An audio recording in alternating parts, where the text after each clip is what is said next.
Hello and welcome to the Daily Digital Show. The good news here in St Lucia is that the sun finally came out to play after an extraordinary amount of rain has fallen over the last few days, and we got some action in Group A, which is amazing. I have to say, credit, you can see the ground staff still out here working hard. They have managed to get some play underway. So there's a couple of matches that took place. The first match that got underway is England taking on Bangladesh. We have to remember that the first match was a washout, so England had shared some points with Sri Lanka, and for Bangladesh, they played West Indies and lost over in Guyana, so they were looking to get their first action in this tournament. Let's take a look at what happened earlier. We're in St Lucia for this Group A match, Bangladesh taking on England, and the weather is clear. We haven't had any rain today. Got it!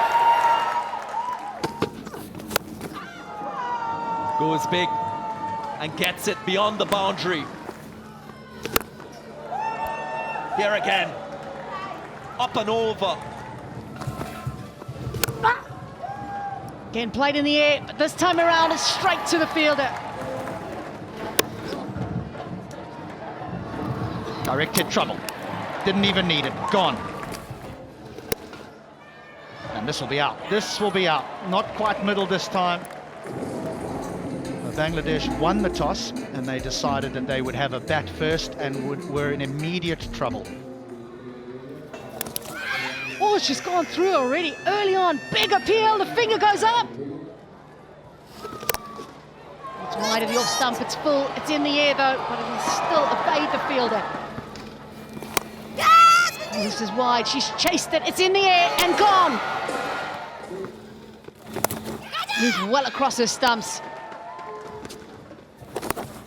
There is that sweep again. They need to change that field.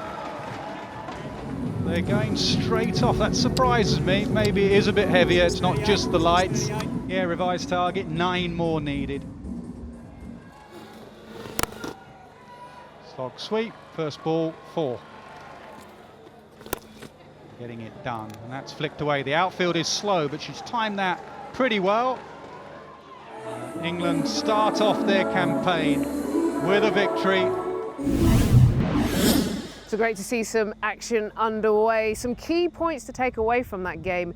3 debutants for England, and one of them really stood out, Kirsty Gordon. She got 3 for 16 in her first opening spell. That's the second best England T20 figures in international on opening duty. So that is a real credit. We heard from her earlier at the press conference.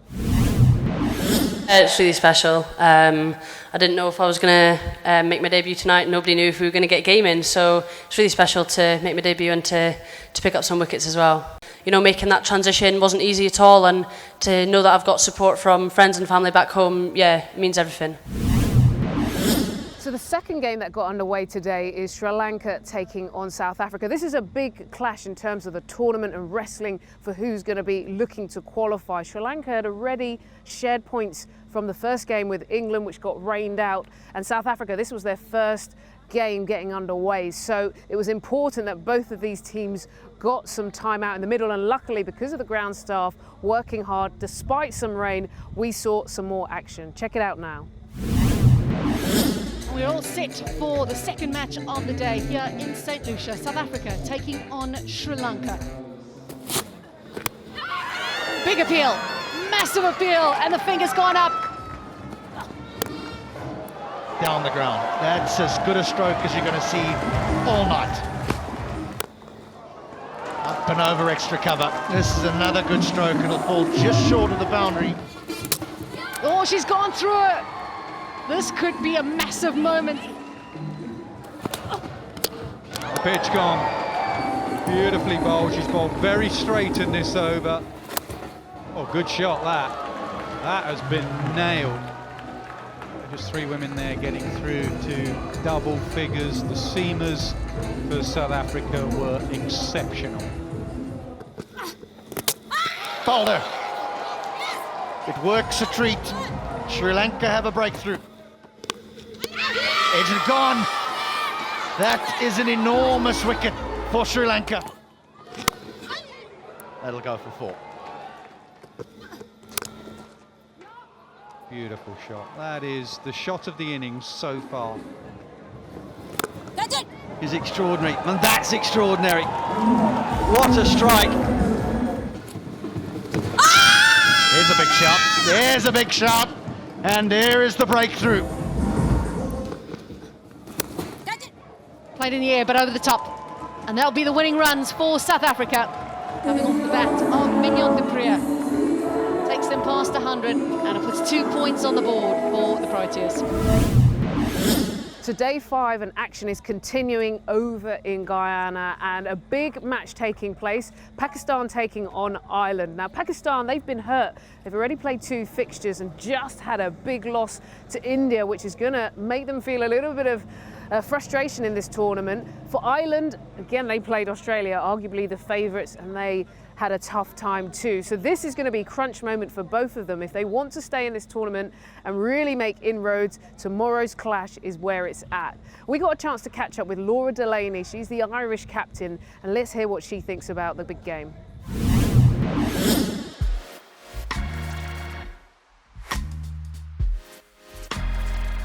Yeah, tomorrow's probably going to be our most competitive game in the tournament, one that we're really looking forward to getting stuck into. We definitely have our own targets set, which I'm not going to divulge into too much, but we have certain plans set that we want to execute, and I'm pretty confident if we go out and execute those plans that we'll be pretty happy with the outcome.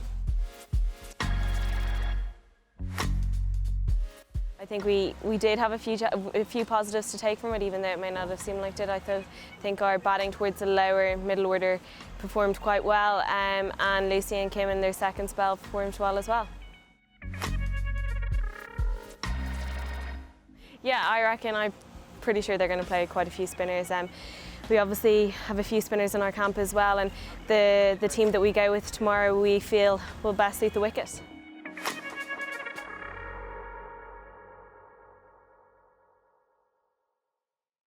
So day 5 in Guyana, and the second match taking place is a huge clash. Australia taking on New Zealand, and although Australia are cruising at the moment, already 2 wins, for New Zealand it is crunch time. They lost out in a big loss to India, and going forward, if they lose this second match, that puts them on the back foot. So they're going to be feeling the pressure. But from the other side, Australia, let's see how they feel the mood is in the camp. We got a chance to catch up with Sophie Molyneux, the spinner, a little bit earlier.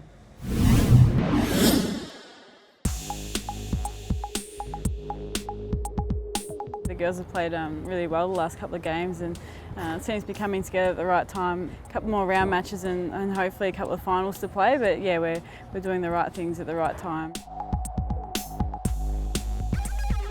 In tournaments like this, every game is going to be a challenge, but yeah, definitely both New Zealand and India have got really good teams. They've got really dominant world-class players in each team, so we have to be on the ball and continue to get better each game. Yeah, we don't want to look too far ahead of ourselves, but having the opportunity to play in a World Cup semi-final, that really excites me, and I'm sure it excites everyone else.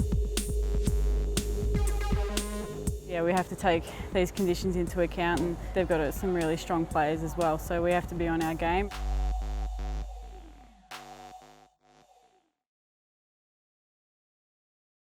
So that's it here from St Lucia. It's been a fantastic day. Sunshine has come out. The ground staff had worked hard, and great to get some action in Group A. Well, over to tomorrow and back to Guyana, where we'll see 2 huge clashes. Over to you, Mel.